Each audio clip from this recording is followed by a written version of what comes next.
Hello and welcome to The Next Page, the podcast of the Library and Archives dedicated to advancing the conversation on multilateralism. I'm Amy Smith, and today we are commemorating a moment in history that still resonates a century later, the Locarno Treaties of 1925, which are actually held in the archives here at Geneva. This October, Switzerland and Europe are marking the centenary of those negotiations held in a small Swiss town on Lake Maggiore, a moment that came to be known as the Spirit of Locarno. It was hailed at the time as a turning point for reconciliation and peace in Europe after the trauma of the First World War. Yet the peace that followed was never truly finished. An argument that our special guest today highlighted in the title of his first of a trilogy of works. In this episode, we'll be discovering more about the Locarno Treaties in a much broader perspective. Patrick Cohrs is Professor of International History at the University of Florence and is the author of The Unfinished Peace After World War I, which he followed with a second book, The New Atlantic Order, The Transformation of International Politics, which won the 2023 Prose Award in World History. A third and final volume on the transformation of the modern Atlantic and global order, which will cover the second half of the long 20th century, is on the way. So, Professor Cohrs, welcome to the podcast. Thank you for having me. I'm so glad to be here. We're delighted that you joined us now at the very time when we're about to commemorate the Locarno Treaties. We've mentioned your series of books, and I wondered whether we could start with you explaining a little bit more about what you mean by the long 20th century and why it's important to take this long periodization. Yes. I think the underlying idea has been to try to see how can we best understand the great transformations that really changed the world. Also, the international system, ideas about diplomacy and international politics in the 20th century. And for a long time, there's been quite a dominant interpretation of the short 20th century. Eric Hobsbawm proposed it, and it's very much centered around the Cold War, and everything seems to sort of culminate in the Cold War. This short 20th century would start in 1917 and then end in 1991 with the breakup of the Soviet Union. And I've thought that this is an interesting framework, but to understand the origins of the great wars, the great transformations of the 20th century, we need to look at an even bigger picture. And so I thought, when would the long 20th century that I envisage begin? It begins in the era of beginning high imperialism, when really two globalizations are beginning to transform the world, that of capitalist competition that Karl Marx and others were looking at, but also especially what we might call the globalization of power politics, which leads to the emergence of very mobilized power states in Europe, the United States rising, also Japan unifying in a new way in the 1860s roughly. And this is really these are the processes that lead to all kinds of global changes that unfortunately also entail the formation of antagonistic alliances and the constellation that leads us into the First World War. So then this will be the beginning of it. So to explain why was there this world war and how far could one then build, and this is the big task of the long 20th century, a legitimate and functioning world order for this highly dynamic and mobilized world.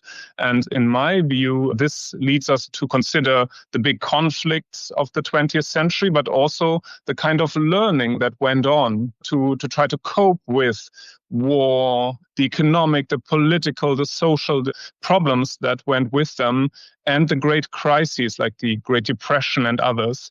And so I see the long 20th century as a process in which this was then done in a more ambitious way after the Second World War, but also under the constraints of the Cold War. So we've never had then an international order for all the world, but rather a division between a Euro-Atlantic order based on NATO and the Marshall Plan, a more communist kind of order, quote unquote, in the Soviet sphere, and then the global Cold War that scholars like Arnie Westad and others have shown us.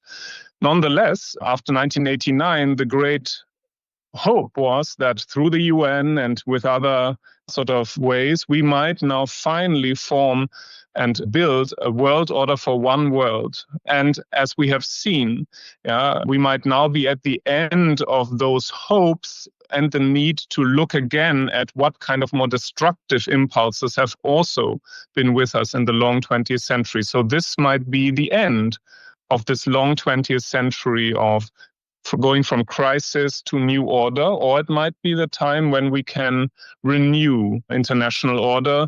And we might talk about the question what we might learn from the Locarno process to this end. Yes. Absolutely. And it's just such a fascinating global perspective that you bring to this. It really is quite monumental. And I'm so also glad that you mentioned Hobsbawm, because I'd remembered from school, I think, so he'd spoken about the 19th century as a long one.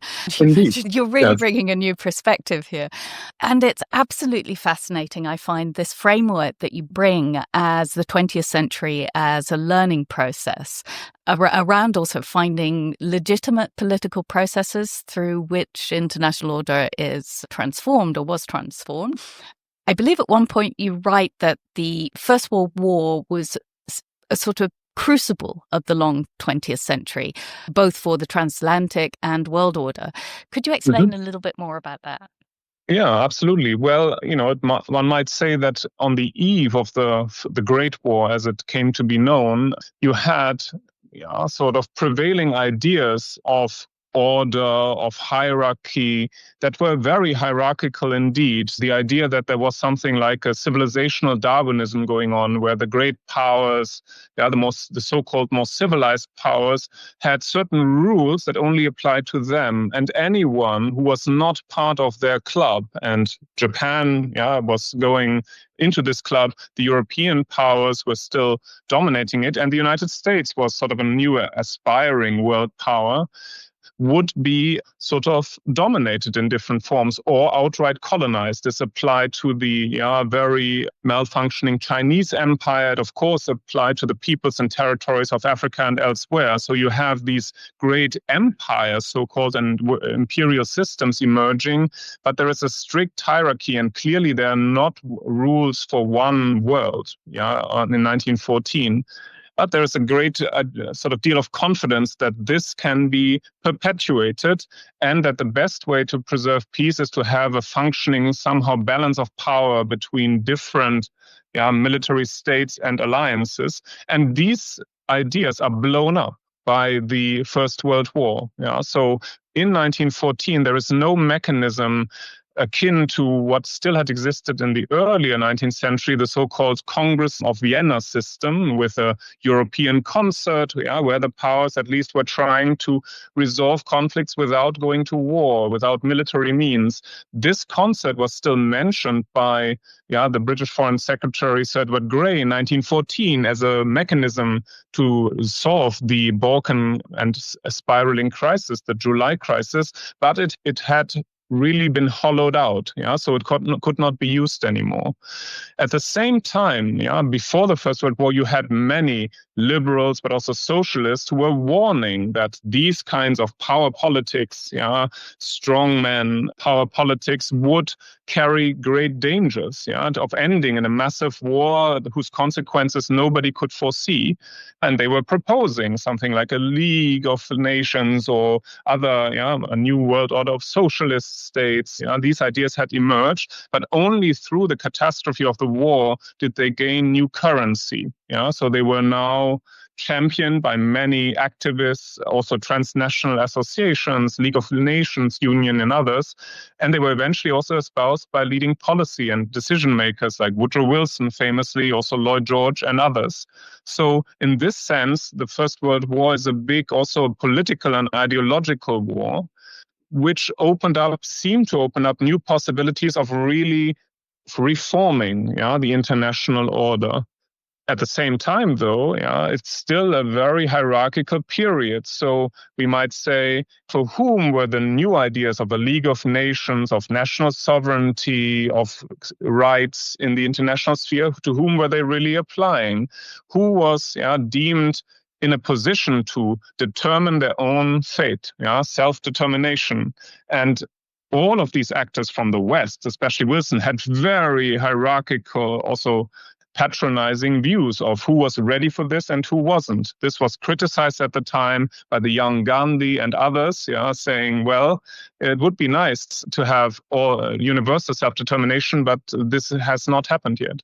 Nonetheless, the war ended the former kind of dominance of the European powers on a global stage. And of course, it shattered the entire European international system.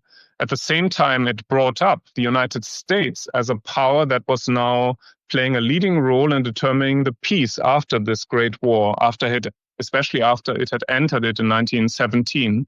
But it was very unprepared for it. And so was Wilson. So as I see it, the First World War is a catalyst for intense learning, but also it shows the limits of what could be learned in that period. And this, of course, we then see especially at the Paris Peace Conference.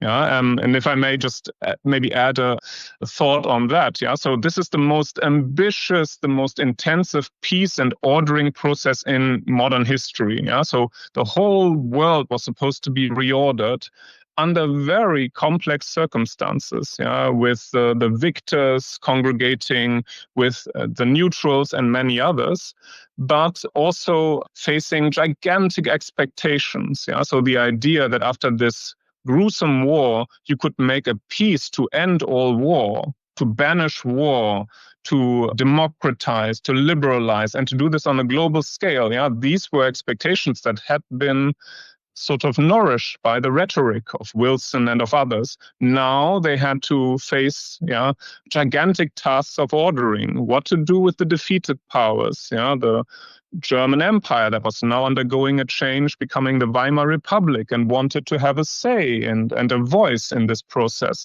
If we think of Eastern and Central Europe, where we formerly had the empire, especially the Austro-Hungarian Empire, now collapsed. The Russian Empire collapsed. Civil war in Russia, Lenin and the Bolsheviks on the move, also demanding a radically new order. So this is really part of this wider crucible, one could say, in which the first attempt, in my view, was made to create a more modern international order with a meaningful role also for the American Republic. Nonetheless, this could only be accomplished in a very limited way. In a limited way. And we might talk a little bit about what the consequences of this unfinished peacemaking of 1919 have to do with the Locarno Treaties, obviously, which come after that. You really bring it alive very well, and it's very exciting listening to you about all these ideas forming in this crucible. I wondered, on a more almost personal level of a learning process. Your first book came out in 2006, I think, was published, and I wondered, since you began writing, how your conception of this long century has evolved for you over the past couple of decades, almost, that you have been writing. That's a big question, and I should begin by saying that when I started writing about what the book that then became The Unfinished Peace, I didn't have the conception of a long 20th century. I found very interesting Hobsbawm, also the Jürgen Osterhammel's conception of a long 19th century, from the revolutions of the French and the American all the way towards the First World War. But I was already very interested in trying to understand what possibilities there were to create a new world order after a major war. So how far catastrophe and learning from crisis can really engender deeper learning, or where these become Yeah, where's the difference between just rhetoric and claiming that you learn something while really persisting with the old ways, the old hierarchical ideas? And originally I had clearly a more Eurocentric and transatlantocentric view, one could say. I was very interested in trying to understand how the new presence of this very unexperienced American power with all its financial and political power and ideas had an impact in Europe, and how different actors adapted. And the other very underlying question is that what makes for a durable and also legitimate international system and peace. Yeah, if we talk about a modern peace, what does it take? What does it require? And so out of this grew an engagement with the idea that peace is, yes, it can be begun, and order can be first begun to be established at peace conferences right after massive wars. But because these wars engender so many changes, so many there's so much sacrifice, propaganda, and heightened nationalism, all kinds of forces that don't make for reconciliation, don't make for peace, but rather for the opposite, for an ongoing war of some kind. And so I began to think about longer term ordering and peacemaking processes that can happen after wars. Yeah? And so this led me to my interest in the 1920s as a decade which has long been seen as one of illusions, because we see it through the prism of the 1930s and think, whatever was done there, it was bound to fail. Hitler was bound to rise. This is the thesis of the so-called 30 years war of the 20th century. It's an ongoing struggle with this, especially German problem at the center. I didn't think that this was a very illuminating way. It's a very deterministic conception. And if one looks more closely, especially at the advances made in the 1920s, there are many ideas, the League of Nations, new ideas for peaceful settlement, minority rights protection, all kinds of things that become ever more important and difficult to realize, that come out of this period of the 1920s. So beyond that, I think the interest, for an historian can be, if you want to understand the bigger picture, how big does it have to be? And so in my last book on the New Atlantic Order, I do go back also, all the way to antiquity sometimes, to think about, when did people, even in the time of Thucydides, first think about different ways of making peace? And this led me then to this idea of the long 20th century, that I explained earlier, where I think, if you want to understand the longer term, the longue durée processes, also changes in mentality or real learning, you cannot focus on moments or crises. They reveal something, but you have to understand the bigger context. So this was of ever greater interest to me. And then from then onwards, if you ask, so when were certain lessons learned? When was something actually realized? You, for example, try to understand, what did the makers of the League of Nations try to learn from the mistakes before 1914? And what did then those who were trying to set up the United Nations, especially during the Second World War and then thereafter, how far did they try to understand not just the League of Nations and its problems, but also the wider problems of order that the UN had to address in a more comprehensive way? We might think, for example, about human rights issues, more individual human rights issues, but also economic and social ideas that are connected with the Bretton Woods system, or the idea that there should be something like an economic council within the UN, because one had seen the devastating consequences of the Great Depression that didn't only lead to unemployment and economic hardship, but also to the rise of fascist, national socialist, militarist, and what we might now especially call populist forces that were promising a way out of the mess. And no one more, unfortunately, persuasively than Hitler in the Constellation, but which attacked directly the principles of the League of Nations. Anything like a common liberal rules for the world also attacked the very future of democracy. saying that democracy was no longer capable of dealing with the big problems of modernity.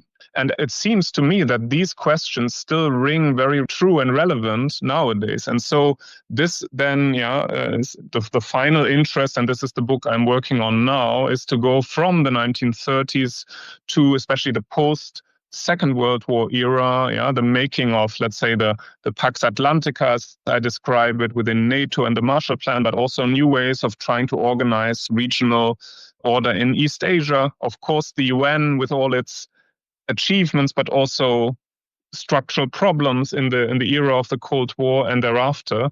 And so this is my interest that's carried me to the other end of the long 20th century, but that's still a way to go. I really do see with you the need for this very big picture and just how complex it all is.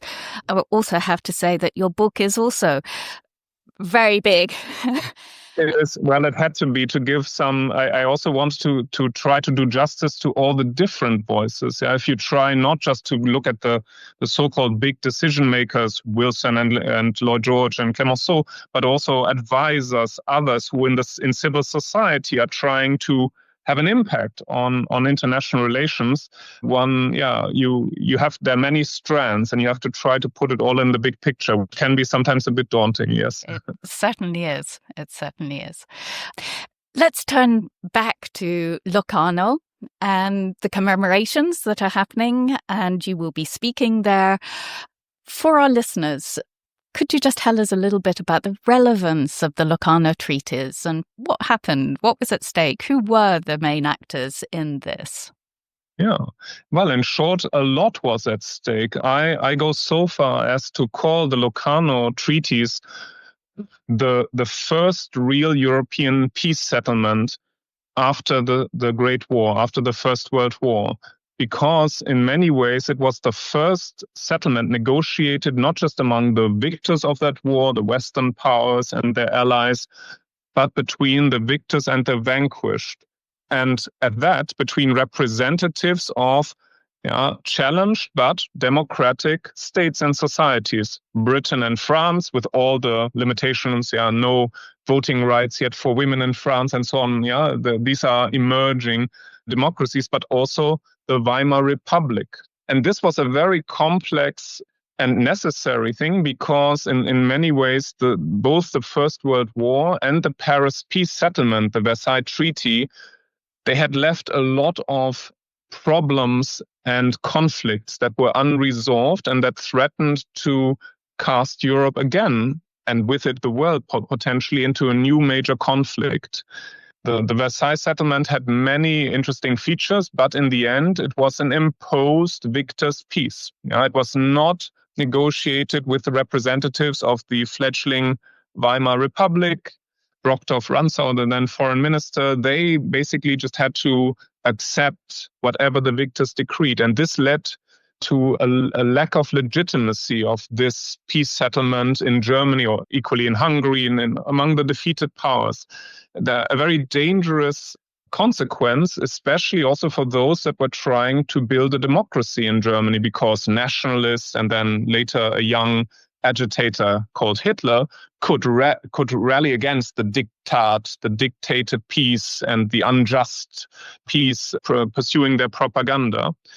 On the other hand, the war had left in the West, in Britain, trauma and shock. Britain had never, and the British Empire had never lost so many men, had never lost so many resources as on the fields, especially of the Western Front, but also beyond that. And for France, this was a nightmarish war that had been won at great expense and with a lot of devastation especially in the northeast of France. And so the search for security sort of for this never happening again, but also vis-a-vis the German threat, led French governments to debate between what would be the best way.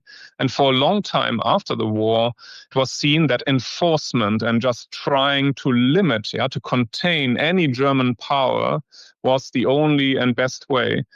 But then I would say remarkable learning set in. There was a kind of post-war crisis, so-called Ruhr crisis, when French troops occupied the main German industrial area and were really trying to force Germany to pay reparations and to exert control. This led to almost a renewed kind of warfare-like situation in 1923. Out of this, however, the real, I would say, peacemaking after the First World War resulted. First, there was a settlement over reparations in London that was concluded in 1924. But what was still lacking was a real kind of framework for security, diplomacy, and international relations that integrated both the victors, but also especially Weimar Germany, but also the new states of Eastern Europe, that were recreated or newly created, Poland, Czechoslovakia, and others. Now, we have three protagonists that now come onto the scene: the French Foreign Minister Aristide Briand, the German Foreign Minister Gustav Stresemann, and the British Foreign Secretary Austen Chamberlain, who became something like an honest broker for this process. And so they all faced immense challenges. They had to address the certain concrete questions, namely, so after Versailles, you had a new border between France and Germany because France reclaimed Alsace and Lorraine, but it had to be accepted. It had to be made safe also by the German side, not to be a constant sort of divisive border. And of course, in Eastern Europe, we have a situation where, because of the territorial reorganization, you had German minorities in the newly created states of Poland, also in the Sudeten area, and you had revisionist pressures in Germany. So how could one deal with these questions in a common way? This was part of the core problem. And so we have different initiatives that converge here. So you have the realization of Stresemann and his advisors that one could not simply be against the West and try to wait for a new opportunity to use power or force to overturn the status quo, but one should try to find cooperative ways of having common solutions. In France, Briand drew the lesson that France would not be in a position to enforce and to use force in perpetuity, especially when the British sort of ally that they sought was not on board with this. And from Chamberlain came the idea that one should try to resolve these issues by diplomatic means, but also to create something that he thought his predecessor Castlereagh had achieved after the Napoleonic Wars, namely to create a new kind of concert of Europe, a European concert that integrated the main powers, but also some of the smaller states, and which bound them to certain rules. And these elements then fused in the agreements that were already prepared before Locarno, but then finally negotiated in this lovely spot in Switzerland. So an agreement securing the status quo and the acceptance of Germany of the status quo in the West, with France, and a string of arbitration treaties of peaceful settlement in which the Weimar German side accepted that whatever changes they would seek in Eastern Europe, they could only seek them by peaceful means. And these were highly controversial issues. So in the political climate in Weimar Germany, there were the nationalists who were saying, no, one could never accept this, and one would always have to use whatever means available. And so it was a very difficult but also courageous act on the part of Stresemann to try to vindicate this. For Briand too, the idea that you, rather than containing Germany and being mistrustful of German democracy, you actually were making agreements with them, had to be a courageous act. He had to make the case in the French spectrum that this was the best road forward. And for Chamberlain, there was the question, well, should Britain again play a leading role in post-war Europe? after all the problems of the First World War, wouldn't it be better advised to concentrate on the empire and leave the mess of Europe alone? And he was, in that sense, an early European, is saying it was in Britain's interest to be engaged, to set the rules rather than to deal with the consequences of misrule or conflicts erupting in Europe. There are other actors in the wider process, also those representing the East European states. So nothing of this was easy. We might compare it to, let's say, the peace agreement brokered over Northern Ireland and so on. So you have many different interests, visions that have to be reconciled, but this was the first, in my view, real negotiated peace settlement. And it did set up something like that we might call a modern European concert, at the core of which we find Britain, France, and Weimar Germany, but it was also making gestures to the neighbors in the East and other powers. And as a final point for now, it was very much interlocked with the League of Nations. So we might ask all this time, why wasn't this all done through the League of Nations? It was there. But I think it's important to understand that the League that had been founded in 1919 was still a nucleus, was a beginning. It was a league mainly of the victors and of neutral powers. It did not yet include, for example, Weimar Germany and other defeated powers. So it could not play yet the role of being the framework, the meeting place, the negotiating framework. This then changed because one of the consequences of Locarno was Weimar Germany's accession to the League in 1926. This did not solve everything, but this, I think, qualitatively changed the League of Nations in Europe in giving it a much more central function. It became the place where the representatives of these states met to talk about divisive issues, whatever they needed to settle, including minority issues, which was also very difficult. Yet one of the big questions that I think we still grapple with is, how can you have effective mechanisms? So an international organization can do certain things, but sometimes you might need more flexible, more confidential ways of making diplomatic agreements. And so this was done in the 1920s through this kind of new concert. It was seizing on the League of Nations, but it was still, it had its own validity, its own relevance within it. Yes. Absolutely. And I should mention that we do have the 1926 letter signed by Stresemann requesting the accession of Germany into the League in the archives and displayed in the museum. That's not available at the moment, but will soon be. Yes, you explain it so well with your framework of a learning process, and I think it really does come out, all of this learning in a very different way. The different perspectives that come together in this space. Why particularly Locarno? I mean, you've explained why not Geneva, but why Locarno?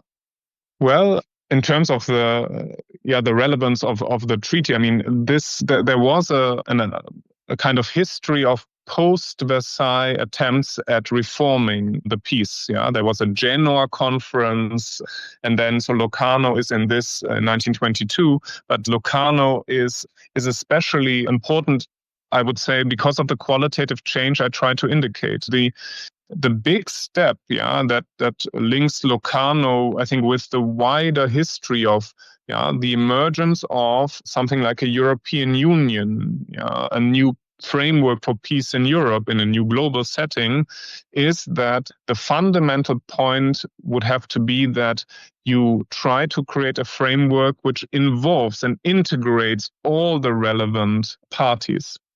Now, in the 1920s, the idea that you should do that, but it also mattered of what character these states were, what their internal constitution was. There was a great hope that the advance of democracy, of rule of law, these kinds of reforms that we find reflected in the Weimar Constitution, but also in the first constitutions of the East European states, and of course the more established Western states, that this could overall have a peace-enforcing impact. So you would interlock a new international system, with the League at its center, but also new rules applying. And you would think that this could be mutually beneficial in strengthening democracy, especially in Weimar Germany. And this in turn would foster a westernization, almost a Western integration of Weimar Germany, and keep it away from other temptations to go communist or authoritarian, all the kinds of nightmares that we then see emerge after the Great Depression in the 1930s. In the 1920s, this goes back to the illusion thesis. A lot of analysts looking at it later were saying, well, this was all very well, but it was so superficial and it was bound to fail. We have to realize that the time for Locarno and these new understandings and the League to take root, to show that they could do something better, actually was very limited. We have from 1925 to 1929 and the consequences when the Great Depression was really creating such a difficult environment to pursue this further. But nonetheless, I find it very, very important to try to put ourselves in the shoes and in the minds of the actors at the time. What were their expectations? What was their freedom of action? What did they try to do? And if you do this, there's a remarkable process of learning that goes on also after Locarno. Locarno is the first instance, but then these practices of meeting in Geneva regularly, trying to involve all the relevant parties, negotiating instead of propagandizing against one another or preparing for a new war, this was really taking hold in the latter part of the 1920s. So there's later even a pact for perpetual peace that's being signed. So there are very, in 1928, there are still very grand expectations. But nonetheless, there's also substance to this.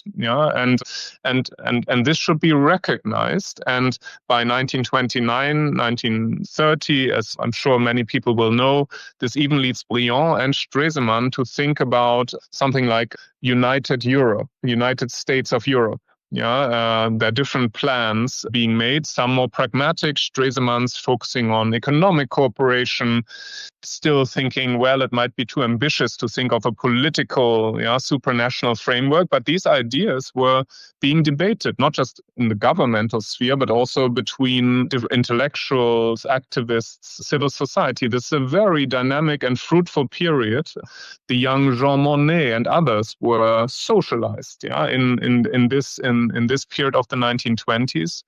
And yet, of course, unfortunately, another world war, all the devastations, other deeper learning processes were necessary finally to create the conditions from the late 1940s onwards to go a step further, to take steps towards what then became the European Economic Community and then the European Community, the European Union.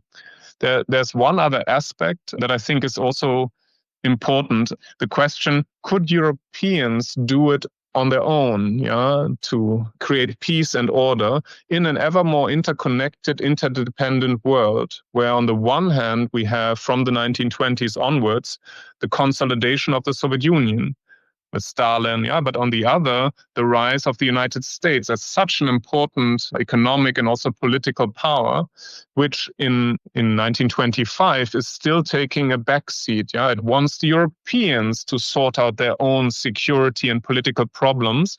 Then it's prepared to give economic support, but it doesn't want to make any commitments. After Wilson's defeat in the Senate, there's a new kind of isolationist feeling in that regard.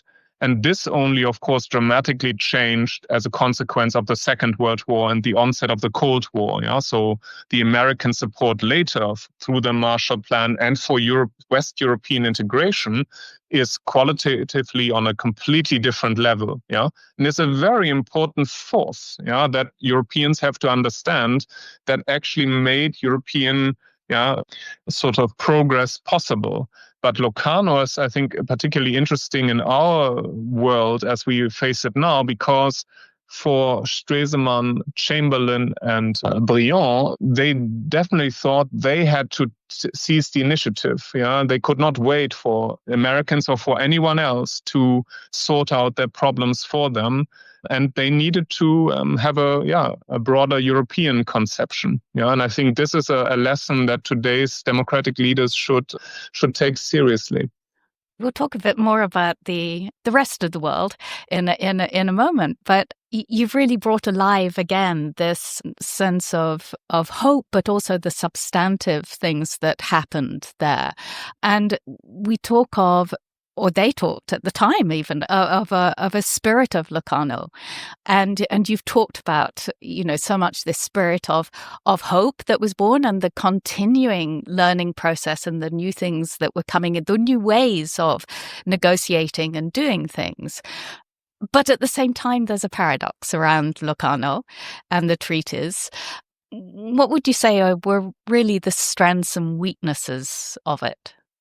Yeah, I think the best way of answering that is to stress how much Locarno is part of a process. Yeah, so it was also called at the time the Locarno process. Again, this idea that you cannot set in stone certain agreements and then things are sorted out. Yeah, this is more about setting up certain rules and understandings and then cultivating them, abiding by them and making them come alive in some way. So the spirit of Locarno was used by critics at the time as indicating a spirit of illusion. Yeah, so saying that to bank on German democracy, Germans playing by the rules of was actually very dangerous, because they would just do this for tactical reasons. When they had power again and the means, they would disregard all these rules and take back their territories that they had lost in 1919 in the East, and so on. Yeah, they were also, of course, Stalin or the communists were ridiculing this bourgeois, weak-kneed diplomacy of these very Western, capitalist representatives pretending that they were making peace. So, these were also visions of the spirit of Locarno. But for those that were seeing it as a more hopeful beginning, I would say this is a question of real learning and mentality. So if you imagine that most of the actors of Locarno, let's take Stresemann and Briand, they had played very marked roles during the First World War. Especially Stresemann, was an annexationist. He had very far-reaching war aims, was a nationalist, and so one can see with him that he really underwent a kind of reorientation process. He was questioning his earlier assumptions. He did not, he did not radically alter, his mindset, but he thought that the only realistic way to create something like a new European order was through negotiation, and then the spirit that was instilled at Locarno is one that he, Briand, and also Chamberlain, through all the difficulties with their advisors and with many others, they were actually trying to cultivate. And here we have to, I think, again, understand that this was happening in a complex but also changing democratic environment. If you imagine, so we are quite accustomed nowadays in the EU context to see wrangling over compromises in Brussels that somehow meet some French expectations and German and Czech and whatever is at stake. This is a kind of sort of idea and practice that we had seen before the First World War in a very almost arcane manner, where you had secret diplomacy, very on the whole sort of decision makers and making compromises amongst themselves. Now they had a much more difficult task. They had to find agreements that could stand between them, that were reconciling their differences on security and so on. But they also had to make them so that they could be legitimized in these domestic force fields that they were facing. So Stresemann had to think of what were Briand's requirements in France or Chamberlain's in Britain, or what were Polish representatives having to say to their constituents in Warsaw and elsewhere. And there's a spiritual dimension to it. If you take a Trumpian approach to this, you have no empathy, you have no understanding. This is the opposite. It's the absolute contrast to the spirit of Locarno. And they were all hoping that this could generate a momentum of its own. Secondly, there is a much wider spirit, again, of hope associated with Locarno, because this, in many ways, this is the period when anything like a broader peacemaking process could begin. So if we talk about Franco-German reconciliation or wider initiatives of intellectuals, of city partnerships, all these kinds of things, they were only imaginable after a kind of overall spirit of let's try to move in a different direction could set in. So if we are thinking about deeper peace building initiatives of this kind, for example, also Germans looking differently at the League of Nations, not as a victors institution, looking down on them, but as something they are a part of. This was all beginning at Locarno.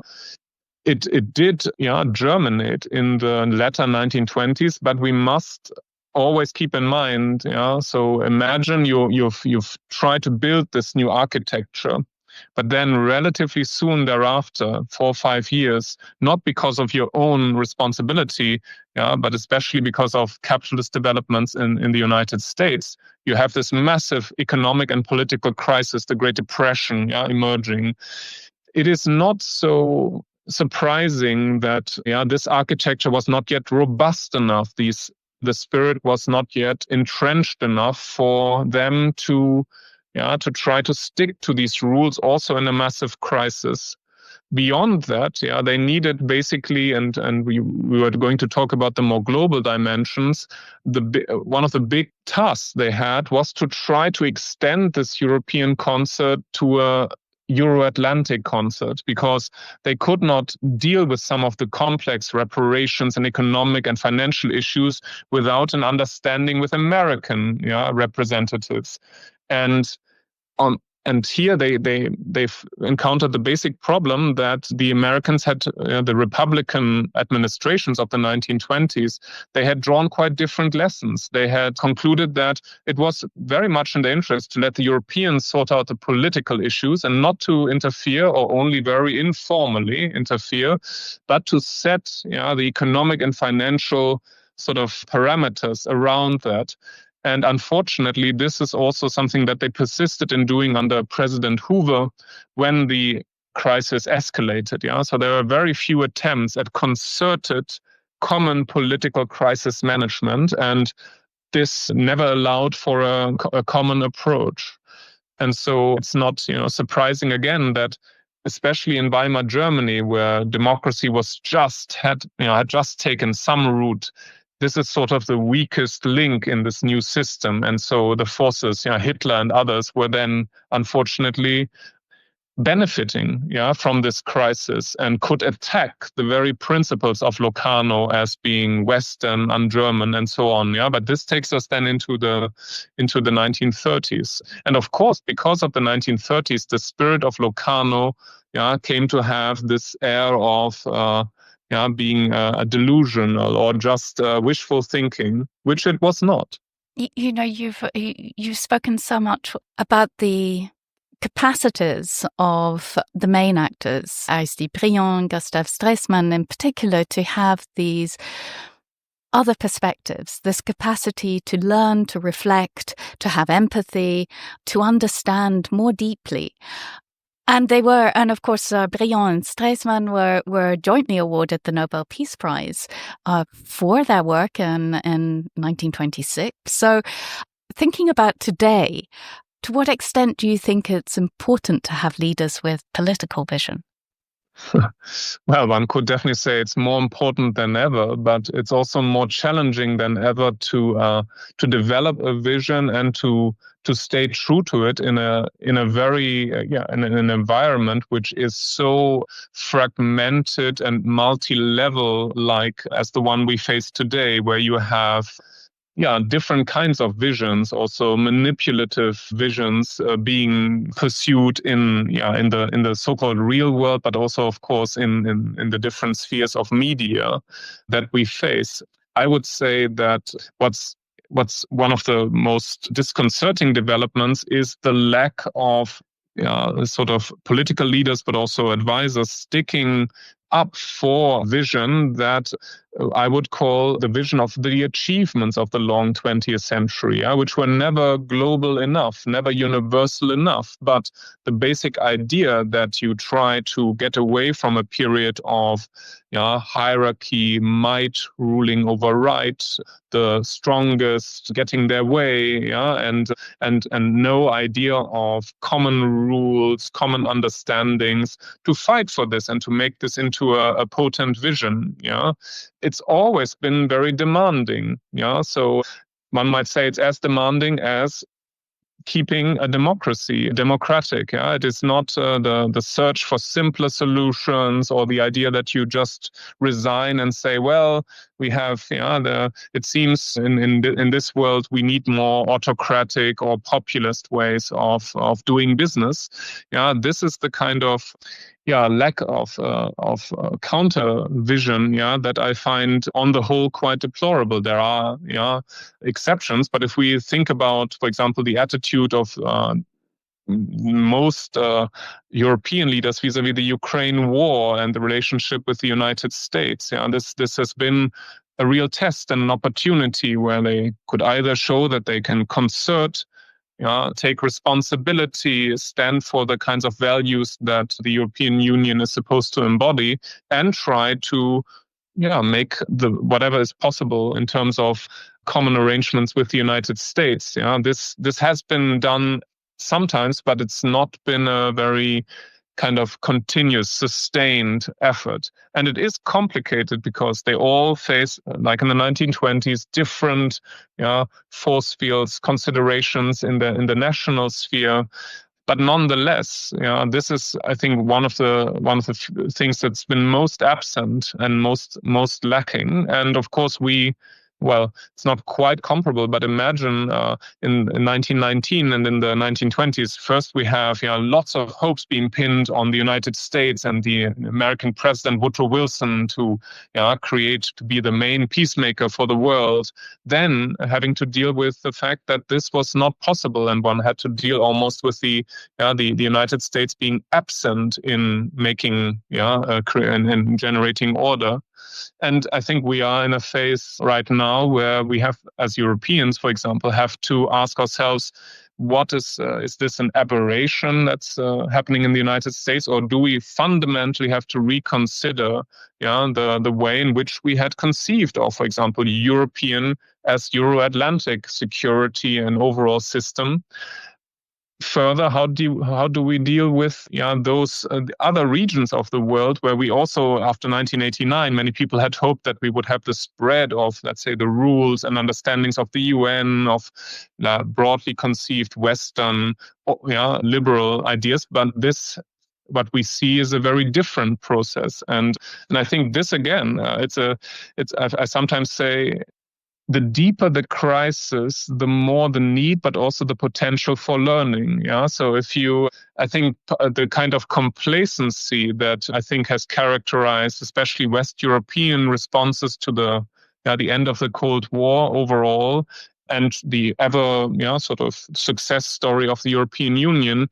I mean, now is a time where a lot of these assumptions obviously have to be put on trial, and there's one overarching, I think, question from the long 20th century.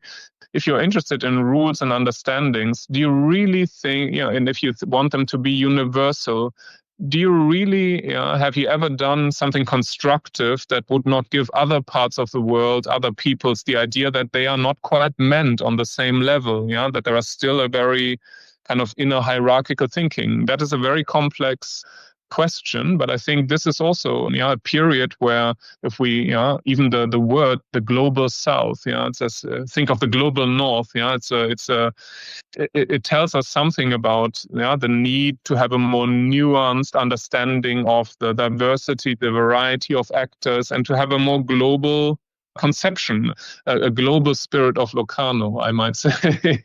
Let's hope so. The opportunity there for another crucible and start of a learning process. I was also, when reading a little bit about this and talking about this, I was interested to find out that Japan had considered using the model of the Locarno Treaties for peace and security in East Asia. Yeah. Could you tell us a little bit more about how the Locarno Treaties were perceived in East Asia and elsewhere in the world?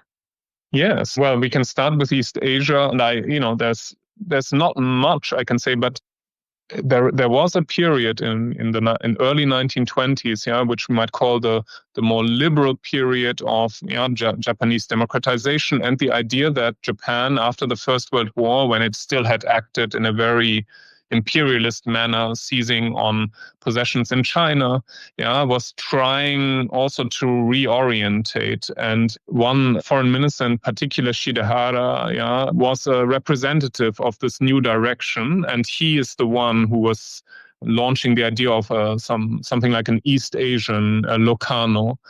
The problem, or the overall challenge here, was that we have new approaches also occurring in East Asia and the Pacific, but they are really Pacific and global, because we have the Washington Conference of 1921, 1922, where you have also United States and European powers that still have lots of interest and stakes in China, which is still under a semi-imperialist, colonialist regime, trying to find a first kind of path towards Chinese sovereignty, in the future, but we are far from that yet. This was also interlinked with the question of naval power relations, Japan making agreements with Britain and the United States in particular. So there was this kind of framework already for something like a new collective approach. On a more regional scale, imagine that up to this point, you had all these revolutionary changes in Europe, but in East Asia, you had a sustained period of Japanese imperialism, affecting Korea in particular, affecting Manchuria, parts of China, and there are the preconditions for something like an equal process of Japan interacting with its neighbors on an equal footing, mentally and in terms of the political sphere, is not there. It might be a first aspiration, but this is something that it's not a realistic perspective. Nonetheless, the 1920s offer a first. This is when Japanese more sort of internationalist intellectuals and also then eventually politicians are trying to deal with the fallout of the Second World War. They also look back to the 1920s as the beginning of their attempt to build a more democratic, liberal Japan within, and to reorientate the relations with its neighbors. But this is a much more drawn-out process.